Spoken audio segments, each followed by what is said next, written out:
예, 여러분 반갑습니다. 자, 이번 시간에는요, 우리는 품질 통계 분석사의 제1편이 되겠습니다.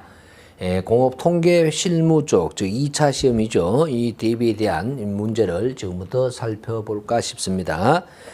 교재상으로는 1-160, 즉 160쪽부터 시작을 해보도록 하죠.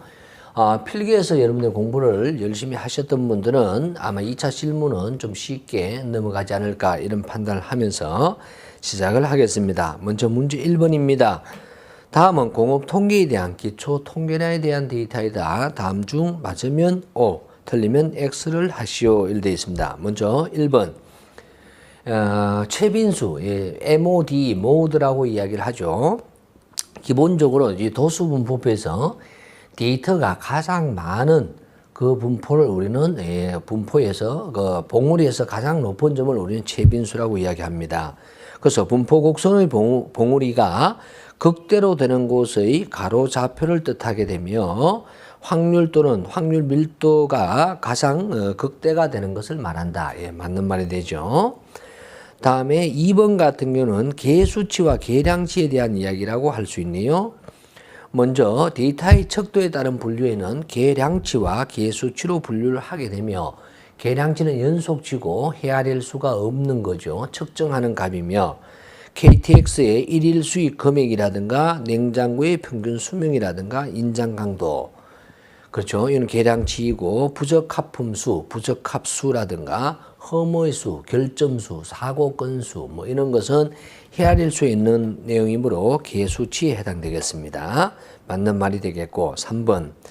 모집단 평균을 추정을 하는 데 있어서 기본적으로 시료, 즉 앵겔을 뽑았을 때 평균을 하는 것이 좋습니다.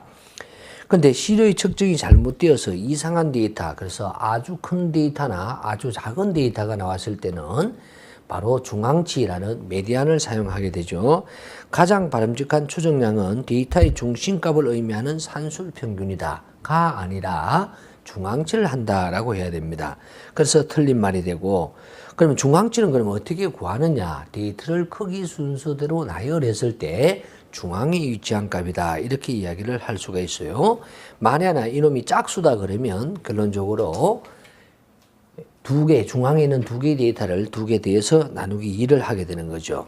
그래서 꼭 이걸 페이지를 한번 말씀드린다 하면 먼저 1번 같은 최빈수에 대한 개념 자체는 바로 어디에 있느냐면 교재 5페이지에 있습니다. 앞에 1-5에 있으며 2번 같은 경우는 계량과 계수에 대한 이야기인데 이것은 3페이지에 있습니다. 3페이지에 있고 다음에 이상치가 있을 때는 중심값을 어떻게 하느냐 똑같이 5페이지에 있으며 4번 같은 경우도 5페이지에 있습니다. 그래서 3페이지하고 5페이지를 참조를 하신다 그러면 이 문제를 푸는 데는 큰 지장이 없겠죠.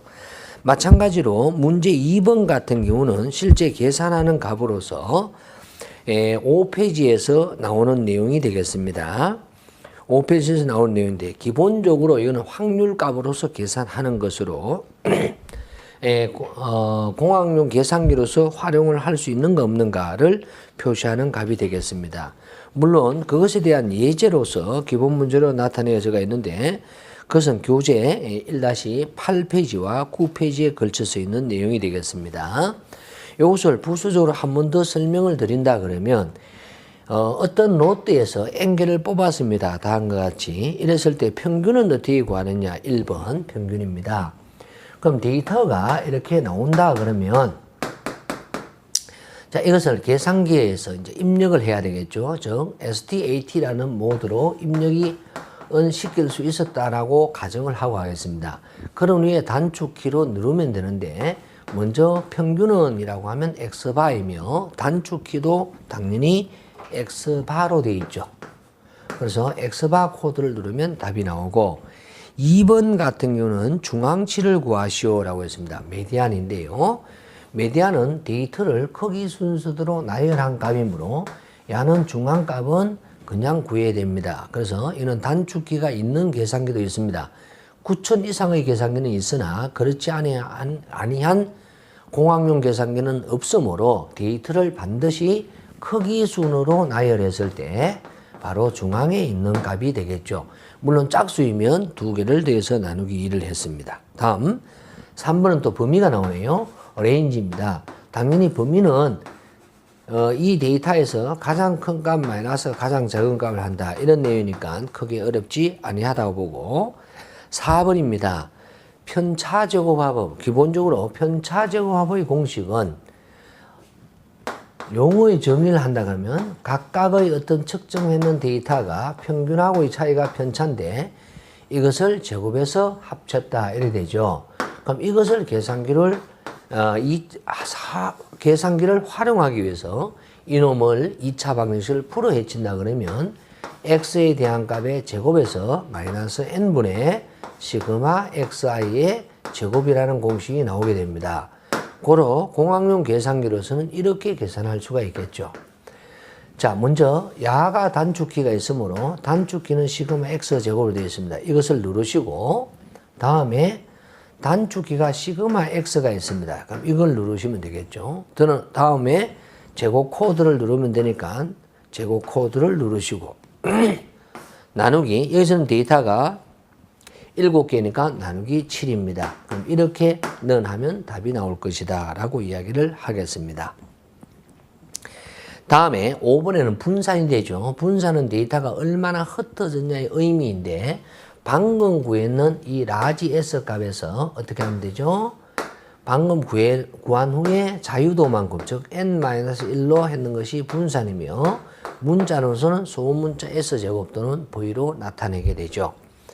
다음에 6번입니다. 6번 같은 경우는 표준 편차가 되는데 표준 편차는 방금 구했는 이 값을 어떻게 하면 됩니까? 루트를 하면 되죠. 그죠? 루트를 하게 되면 표준 편차가 나옵니다. 자, 여기에서 바로 단축키가 나오게 되는데 바로 여기에서 표준 편차의 단축키가 있습니다. 계산기에 따라서는 약간 다르게 되어 있으나 일반적으로 계산기에서 SX라고 단축키가 나오고요. 또는 X 시그마 n-1이라고 나오죠. 그럼 야가 표준 편차다 이렇게 이야기를 할 수가 있습니다. 고로 이걸 토대로 해서 거꾸로 가보도록 하겠습니다. 예를 들어서 문제에서 분산을 구하시오 라고 했다 하면 이 단축키를 눌러서 뭐 하면 됩니까? 바로 단축키를 어떻게 하면 되죠? 제곱하면 되겠네요. 표준 편차를 구해서 제곱하면 분산이 되니까 이렇게 될 것이고 또 만약에 편차 제곱 합을 구한다라고 하면 방금 전에 구했던 단축키에서 야를 제곱을 했는 게 분산이었으니까 여기에서 n-1 즉 6을 나누어 줬던 것을 다시 곱해주게 되면 다시 편차 제곱합으로 돌아오겠다. 그죠? 예, 그렇게 정리할 수도 있겠죠. 자, 서로 연습이 잘 되셔야 될 것 같아요. 다음 7번 마지막으로 변동계수 두 집단의 3포를 비교할 때 사용하는 것으로 아주 중요하게 현업에서 많이 사용하고 있으며 CV라고 표시를 하게 됩니다. 자, CV에 계산하는 공식 자체는 평균분의 소문자 S 또는 곱하기 100 이렇게 표시가 되어지는데 야는 단축키로서 해결한다 그러면 이렇게 하면 되겠죠. CV를 구하시오라고 하면 계산기에서 먼저 SX라는 표준편차의 단축키를 누르시고 나누기 누르시고 또 단축키가 X바를 누르시면 되겠죠. 그런 후에 곱하기 100을 하게 되면 곧바로 답이 나올 것이다 라고 해서 필기나 주금처럼 실무에서도 설명을 하고 있습니다. 그래서 쉽게 구할 수가 있는데 특히 중요한 것은 바로 변동계수는 언제 사용을 하느냐. 두 집단이 서로 어떤 단위가 다르든 서로 아이템이 달라도 상관없습니다.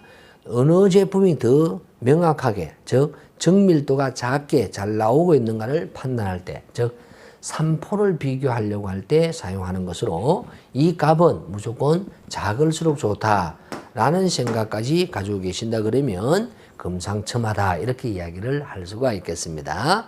그러면 여러분들은 통계 분석에 대해서 기초를 완벽하게 잡을 수가 있을 것이다 라는 말씀을 드립니다. 예, 이 내용은 지금까지 했던 내용은 우리가 8페이지와 9페이지에 있는 내용으로서 꼭 복습을 해 주실 필요가 있다라는 말씀을 드리면서 넘어가겠습니다. 자, 지금부터는 확률 분포에 대한 계산이 되겠습니다. 그래서 먼저 3번이 되네요. 다음 보기의 수식을 이용해서 다음 각각의 확률을 계산하되 소수점 셋째 자리까지를 구하시오라고 되어 있습니다. 첫 번째 1번은 뭐라 되어 있느냐? 문제를 잘 읽으셔야 되고, 이거는 계수치인데 분포의 공식이 3개가 있습니다. 그럼 첫 번째 있는 공식을 우리는 뭐라고 하느냐? 초기화 분포이고요. 두 번째 같은 경우는 이항 분포, 세 번째 같은 경우는 포화송 분포다, 이렇게 정의를 할 수가 있습니다. 그럼 이 분포들이 상황에 따라서는 초기화, 상황에 따라서는 이항, 상황에 따라서는 포화송 분포, 무엇을 사용을 해야만 명확한 답을 구할 수 있는가를 개념을 아는가 모르는가에 대한 문제다, 이렇게 이야기를 할 수가 있으며, 1번 어떤 공정에서 문제를 잘 읽으면 됩니다. 부적합품률은 5%다. 그러면 P가 0.05, 즉 5%다 이렇게 되어 있습니다. P가 나와 있는 이런 집단이 있는데, 여기서 내가 5개를 뽑았다. 그럼 N 이퀄 5가 되겠죠. 5개를 뽑았는데 부적합품이 몇 개 나왔냐 하면 2개 이상 나올 확률은, 그러면 X라고 하면 2개 이상은 문자로 쓰면 2개, 3개, 4개, 5개 되어 있습니다. 그러면 이 확률을 구하시오, 이 말입니다. 그러면 2개 나올 확률과 3개 나올 확률, 4개 나올 확률, 5개 나올 확률을 다 더해야 되므로 실제 물었는 것은 이렇게 하면 어떨까 싶습니다. 모든 확률은 1이니까 1에서 2개 이상 나올 확률은 이라고 했으니까 이 X가 하나도 안 나온 거와 1개 나올 확률을 빼줘버리면 당연히 하나도 2개 이상 나올 확률이 되겠죠. 2개 이상. 맞죠? 예, 그러면 야는 무슨 분포를 써야 되느냐? 내가 부적합품률이다 라고 하면 당연히 야는 계수치로서 이항분포를 사용하게 됩니다. 즉 N이 있고 P가 있다. X가 있으면 무조건 이항분포가 되고, 이항분포의 공식은 여러분들이 보기에 나와 있는 거예요. 그대로 해보면 일단 하나도 안 나왔을 확률을 구해보도록 하겠습니다. 그래서 1 하나도 안 나왔다. 5개 뽑았는데 제로가 나왔으며 어디에서 0.05에서는 하나도 안 나왔고요. 1 0.05, 즉 0.95가 되겠죠. 그럼 0.95에서는 다 나왔다, 이렇게 이야기를 할 수 있습니다. 이렇게 구하면 답이 되겠죠. 더하기. 그러면 5개 뽑았는데 1개도 나왔을 수도 있으니까 이걸 빼줘야 되죠. 왜? 2개 이상의 반대가 되니까. 그렇죠? 그러면 1개 나왔다. 어디에서? 예, 0.05에서 1승이 되겠어요. 1승은 그냥 0.05라고 해야 됩니다. 다음에 1-P, 즉 0.95에서 4개가 나왔다 라는 확률을 이렇게 2개를 빼줘야 되겠습니다. 그래서 갈로 처리를 잘 하셔야 되겠고요. 계산기를 두드리실 때 이렇게 두드리면 안 됩니다. 5C1 그대로 0.05의 1승 이렇게 두드리면 아마 에러가 날 가능성이 높습니다. 그럼 여기에서 무엇이 필요하냐? 5C1 그 다음에 곱하기라는 것을 반드시 쓰셔야 되겠죠. 여기도 마찬가지입니다. 5C0 곱하기 이런 형식으로 가지수를 나타내기 때문에 그렇습니다. 예, 그렇게 해서 풀려졌는 것이 바로 3번의 1번이다 라고 이야기를 하겠습니다. 다음 2번으로 가보도록 하겠습니다. 어떤 주머니에 흰 공과 빨간 공이 3개와 10개 들어있다. 그러면 이 생각을 해줘야 됩니다. 여기에는 흰 공 3개와 빨간 공 10개가 있습니다, 이 말입니다. 그래서 여기는 로또가 있어요. 항상 로또가 있으면 무슨 분포요? 초기화 분포에 대해서 신경을 써줘야 되겠습니다. 물론 이것에 대한 전반적인 내용은 교재에 16쪽, 1-16쪽 붙어 있다는 것을 참조를 하도록 하겠습니다. 그럼 야는 총 13개가 있는데 묻기를 뭐라고 물었냐면 여기에서 내가 5개를 뽑았습니다. 그럼 N 이퀄 5죠? 똑같습니다. 근데 묻기를 뭐라고 물었냐면 흰 공이 2개 나오고, 즉 화이트가 2개 나오고 레드는 말을 안 해도 되겠죠? 3개 나왔다 이 말입니다. 5개 뽑았으니까 당연한 거고, 그죠? 자, 이런 경우는 당연히 N이 있고요. P도 있습니다, 사실은. 왜? 10개 중에서, 13개 중에서 흰 거 나올 확률, 빨간 거 나올 확률, P가 존재합니다. 그런데 바로 대문자 N이 나왔을 때는 바로 스몰 n과 대문자 N을 비교했을 때 10배 이하라고 해야 되겠습니다. 10배 이하인 경우는, 즉 로또의 크기가 상대적으로 적을 때는 바로 초기화 분포를 사용해야 됩니다. 그래서 초기화 분포는 제가 그림을 그려드렸죠. 어떻게? 야가 총 13개인데 흰 것이 3개가 있고 레드가 10개가 있다. 그럼 여기에서 내가 5개를 뽑았는데 흰 것이 2개가 나오고 레드가 3개가 나왔습니다. 이런 말이었어요. 그러면 공식이 어떻게 되느냐? 로트 컨비네이션 이런 흐름을 아셔야 됩니다. 그럼 13 컨비네이션 5에 양호품 컨비네이션 양호품 즉 흰 거 컨비네이션 흰 거 곱하기 레드 빨간 거 컨비네이션 빨간 거 이렇게 계산하면 답이 되겠다라고 누누이 말씀을 드렸던 것 같아요. 물론 이런 것은 기본적인 문제입니다. 그래서 이것을 이지 SPC로 프로그램을 움직였을 때는 아주 간단하게 되겠죠. 다음에 3번을 한번 살펴보면요. 3번은 뭐라 되었냐면 평균 2.5개의 부적합수가 있다. 그럼 이걸 문자로 쓰면 이렇게 됩니다. M이 나옵니다. 2.5라고. 이렇게 N이나 P가 나오는 것이 아니고 M이 나왔을 때는 포화송 분포로 풀게 되죠. 여기서 한 개를 뽑았을 때 부적합품이 아니고 부적합수가 바로 5개 나올 확률을 구하시오. 이 순간값이 되고요. 5개라고 하는 여기는 N도 없고 P도 없는 꼴이 되죠. 그럼 이런 경우는 포화송 분포이며 그대로 하면 X 팩토리얼 분의 2의 마이너스 M승 곱하기 M의 X승 2.5의 바로 5승이다. XX 5승. 이렇게 계산기로 두드려 줘야 되겠습니다. 자, 이렇게 되면 우리는 계수치 분포에 대한 3가지 초기화 분포라든가 이항 분포, 포화송 분포를 정리를 하게 되는 겁니다. 이렇게 계수치 분포는 명확하게 아실 필요가 있고 시험 문제 잘 나온다라고 이야기를 하겠습니다. 자, 여기까지 했는 것이 바로 3번 문제가 되겠고요. 다음 4번, 5번, 4번밖에 없네요. 그럼 4번까지가 있는 것이 바로 뭐냐 하면 바로 이제는 정규 분포, 즉 연속 확률 분포, 즉 계량치 분포에 대한 이야기다라고 말씀을 드리겠습니다. 그럼 계량치에 대한 분포에 대한 내용은 바로 1-19쪽부터 1-21쪽까지 있다라는 말씀을 드리겠습니다. 19쪽에서 21쪽에 관한 문제로서 4번 가보도록 하겠습니다. 정규 분포 확률값이 다음과 같다. 소수점 넷째 자리로 다음 물음에 답하시오. 1번 평균이 100이고 표준 편차가 4인 집단에서 이렇게 평균이라든가 다음에 표준 편차 또는 분산이 나온다 하면 이 확률을 구하라 했을 때는 제일 편한 것이 뭐냐? 바로 면적을 구해야 됩니다. 확률을 구해야 되거든요. 그럼 확률을 구하기 위해서는 무엇이 필요하냐? 바로 그림이 필요하다. 이렇게 이야기를 하겠습니다. 그럼 그림을 그리면 쉬워집니다.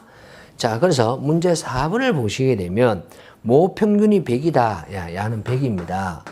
다음에 표준 편차가 4다. 이렇게 되어 있습니다. 야를 문자로 쓰면 뮤라고 쓸 수가 있겠죠. 이런 집단에서 문제는 여기서 16개를 뽑았습니다. N16이 있고요. 자, 줄 하나 꺼야 되는 게 있네요. 16개를 뽑았을 때 랜덤하게 샘플링을 했을 때 줄 꺼주시고 시료 평균이라고 했습니다. 평균이 98 이하는 이렇게 되어 있어요. 제가 강조를 해드리기를 X의 표준 편차는 시그마입니다. 그러나 X바의 표준 편차는 바로 시그마가 아니라 루 때문에 시그마 되는데 여기서 곧바로 나와버리네요. 16개 뽑았을 때 평균이 98보다 작을 확률은 이런 것을 물었습니다. 이하일 확률은 됐죠? 그럼 규준화를 시키는데 야는 20쪽에 있는 것으로 규준화는 G라고 하게 됩니다. 고로 X의 표면차는 시그마인데 이 분포다 그러면 X바 분포는 루 때문에 시그마이므로 이 분포보다 이렇게 좁아진다라는 것을 알 수가 있으며 98은 어디냐? 여기 있습니다. 그럼 98 이하가 나올 확률은 가면 요것인 것이지 흰 그래프의 면적은 아닙니다. 왜? X바가 98 이하가 나올 확률은 이라고 했기 때문에 그래서 규준화를 시키게 되면 G0는 오케이 다 보이죠? G0는 X바니까 X바 마이너스 뮤의 표준 편차로 들어가게 되죠. 만에 하나 X바가 아니라 개개의 데이터가 98 이하가 나올 확률은 이라고 했을 때는 바로 G0는 달라지게 되는데 G는 나는 G라 쓸까요? X바가 아니고 X-뮤가 되겠고 바로 표준 편차가 시그마 됩니다. 고로 여기서는 노란 것으로 풀 수 있는 것이 아니고 흰 글자체로 풀어야 됩니다. 왜? 여기서는 평균이라고 했기 때문에. 그래서 이것을 넣어보면 2분의 98이라는 것이 원래 평균하고 이 개념이 되죠. 다음에 표준편차다. 표준편차가 4라고 되어 있으므로 4 나누기 루트 16이 됩니다. 루트 16이 4죠. 4분의 4가 1이죠. 결론적으로 뭐가 나오냐? 마이너스 2.0이 나옵니다. 고로 답은 어떻게 되느냐? 마이너스 2.0보다 같거나 적을 확률은 이 말입니다. 그럼 정규 분포에서 표준편차에 마이너스 2배 떨어졌는데 이 면적은 얼마입니까? 라고 되어 있어요. 그럼 위에 그림으로 봤을 때는 마이너스 2에서 플러스 2까지 졸면 안 돼요? 졸면 안 됩니다. 졸면 안 됩니다. 요 안의 면적이 지금 얼마냐 하면 야가 0.9545다 이렇게 되어 있습니다. 0.954 이렇게 야하고 합쳤는 게 0.0455가 되는데 내가 알고 싶은 것은 요거만 알고 싶죠. 요거하고 요거 합쳤는 게 0.0455이므로 요거는 이라고 했으니까 나누기 2 하면 0.028이라는 답이 나오게 되죠. 그래서 공식이 중요한 것이 아니고 어떤 흐름으로 푸는지를 잘 보셔야 된다라는 말씀을 드리면서 통과하겠습니다. 다음에 3번 600명으로 이루어진 어떤 학생이 평균이 170이다. 그럼 이 그림에서 그대로 해보겠습니다. 야는 흰 그래프가 되겠고요. 야는 170이고요. 다음에 야는 표준 편차는 얼마 되었냐면 제가 2번 풀어야 되는데 3번부터 먼저 풀고 있네요. 3번 풀겠습니다. 분산이 36이다 라고 했으므로 표준 편차는 66은 36에서 6이 되겠습니다. 이런 집단을 하고 있는데 185 이상의 친구는 얼마인가? 그럼 185는 여기 있겠죠. 그럼 이 면적을 이건 흰 겁니다. 왜? 185는 평균이 아니고 개개의 데이터이기 때문에 그렇습니다. 요 면적을 구하시오. 이런 말 되겠죠. 이때는 바로 이걸로 풀어야 될 것 같아요. 이걸로. 자, 이것에 잡아해 보면 어떻게 되느냐. 185가 바로 170하고 나누기 표준편차 6이 됩니다. 그럼 얼마 나오냐? 2.5가 나옵니다. 2.5. 인데 끝이죠. 그러면 이걸 또 그림을 그려본다 그러면 바로 2.5 이상은 이 말입니다. 야가 2.5다라고 했을 때 이 면적은. 그런데 야는 표가 주어져 있지 않고 수식으로 주어져 있습니다. 인테그랄 0에서 2.5까지의 값은 0.4937이다. 0에서 2.5까지, 0에서 2.5까지라는 말은 0에서 2.5가 요거죠. 요 면적이 0.4937이므로 내가 알고 싶은 건 요거거든요. 그럼 요건 어디에 구합니까? 요것은 전체가 0.5인데, 전체가 6이니까 0.5인데, 전체는 1입니다. 그래서 빼기 0.4937이 답이 되겠죠. 그러면 4937. 그래서 답은 0.0063 이 정도 되지 않을까 이런 생각이 듭니다. 그런데 얘는 몇 명입니까? 라고 했으므로 여기서 곱하기 600이 되어줘야 되겠죠. 예, 그렇게 계산하니까 얼마 나오냐? 3.78명이 나옵니다. 그럼 여기에 인원이 3.78명이라는 말은 야는 3명이 답이 될 수도 있고 4명이 답이 될 수 있는데 185 이상은 이라고 했으므로 야가 3.78이면 185는 여기 있습니다. 여기 185거든요. 만약에 3명 답하려고 하면 이렇게 되고요. 만약에 4명 답하려고 하면 이렇게 되겠습니다. 이러면 요거하고 포함시켜서 4명이 되겠죠. 고로 185보다 적은 것을 포함시키면 안 되니까 185 이상은 3.78명이고 결론적으로 야는 소점 야를 끊어 없앤다 이렇게 이야기를 할 수 있습니다. 그래서 3명이 답이다 이렇게 정리하겠죠. 3번 중요합니다. 2번 가겠습니다. 어떤 자동차 부품 공장에서 규격이 20 플러스 마이너스 0.05다. 똑같은 말이 됩니다. 요 그림을 그대로 다시 한번 더 그려보면 했는데 0.05다 됐고 분포가 20,0.05의 경우 야가 20입니다. 야가 20이고 표준 편차는 0.05입니다. 0.05. 문제에서 이렇게 주어져가 있습니다. 그런데 규격이 어떻게 되냐면 20 플러스 마이너스 0.05 이렇게 되어 있습니다. 맞죠? 그러면 0.05보다 적은 게 있고 0.05보다 큰 게 있죠. 0.05, 0.505 됩니다. 그럼 야가 0.05에 마이너스 1배고 야는 플러스 1배죠. 왜? 표준 편차가 0.05니까. 맞죠? 그랬는데 여기에서는 규격을 벗어날 확률은, 그럼 규격을 벗어나는 이거죠. 이 면적이 답이 되겠습니다. 끝. 그럼 1배는 얼마냐? 위에 그래프에서 플러스 마이너스 1배가 0. 안의 면적이 0.6826이 됩니다. 그러면 전체가 1이므로 1에서 0.6826을 빼게 되면 0.3174 이렇게 되겠어요. 빼면 0.3174가 됩니다. 그래서 답은 0.3174다. 그래서 여기서 정확하게 몸 풀고 답을 구하면 문제가 생겨야 되겠죠.